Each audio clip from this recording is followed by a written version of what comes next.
We are in Yerushalmi Berachos Daf Lamed Gimel in the Ozo Hadar print, and I want to talk about what our Gemara is discussing right now, and we can learn some really, really important lessons. It's Hilchos Avelos, and I know some people get nervous when they learn that. I heard from Yerushalmi with my own ears when I was learning Moed Katan with a friend of mine. He said that Torah is Megan Umatzil, and you have to learn all chalakim of Torah, and a person should never worry. It's a good thing. And there's so many things to learn from these lessons. So today I want to talk about what the Gemara is talking about, Kefias HaMitah. The Gemara says, Minayin Kefias HaMitah.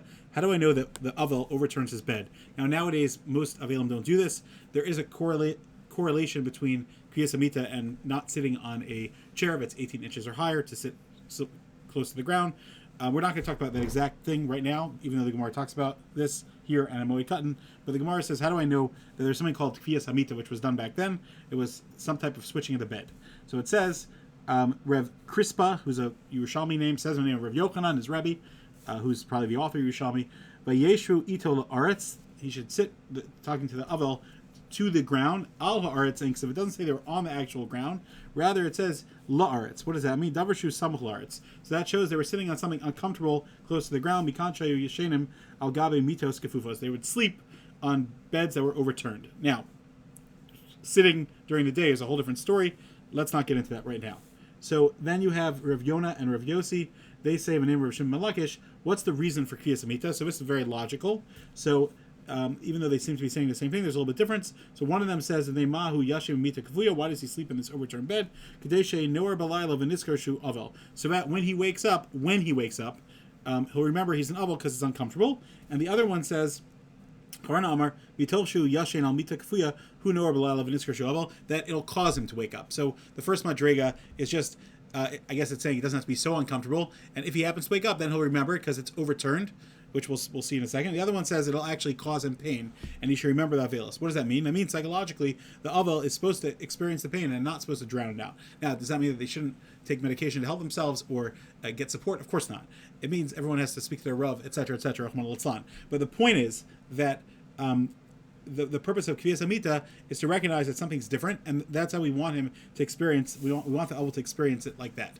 Now, there's also another element, which is that when this Avel wakes up at night, whether because the bed's so uncomfortable or because he happens to wake up and then remember, he sees that the Mita is Kfuya. What does that mean? The bed is changed. So the Chazal say in the Bavli, I believe it's in Mesachos Ksubas, where it talks about Almana, Mana, different amounts, that each name means different things. So one of the things it says is Puria. What does bed mean? Sham, Par, and Varabin. There they reproduce. So obviously we understand that husband and wife have children on a bed.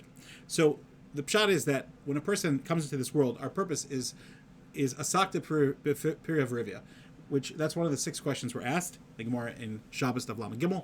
So Lamed Aleph, and what does that mean? Not everybody is zochet to have children, but did you put in that effort? But there's a deeper level, which is, did you produce things? Were you a productive person? Rav Yaakov Hillel has an entire sefer for people that weren't able to have children off one Litzlan called Rani Akara, where he explains, Al Pi Chazal, that if a person was a sakta Pirvir, which means to try, he's yotze, and he shouldn't ever think that the different Chazals that seem to say that a person who doesn't have children won't go to Olam Haba, etc., etc., etc. That's not exactly what it means. It means somebody that didn't try and had the opportunity, Ayin Sham, Rahman Litzlan, but it's interesting Torah concepts. Anyway, so the point here is that Kefias HaMitah teaches us an important lesson about life, B'chlal, and that is that life is short.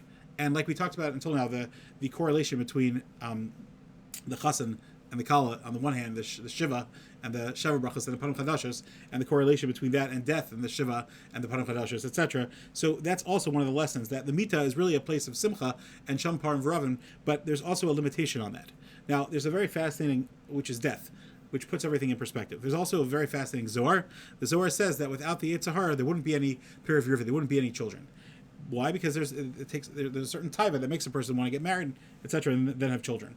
So it's very fascinating, because what's being done here is that the thing that is Sham Par V'ravin, wherever children are produced, is now being turned around to show that the same Sutton, who Yetzara, who Malach HaMavis, that's the same one who brought the productivity, but there's also an end to it that brings an end and brings death to the world, obviously with Hashem's command. So these are some perspectives that we have on Kefias HaMitah. Obviously there's a discomfort there, so the Avel could experience the morning part, but there's also a hashkafic idea that it's showing that there's a passing of the guard, so to speak, that life is changing from a place of Sham Param Ravin, that productivity that is now stopped, and that's part of the mourning that's here, and that's part of the lesson in that transition. I hope that helped us understand the words of Chazal better and helps enhance our life as well. And Rahman al-Tzlan, it shouldn't be applicable, but the Torah concepts, of course, are always applicable and always here for us to learn.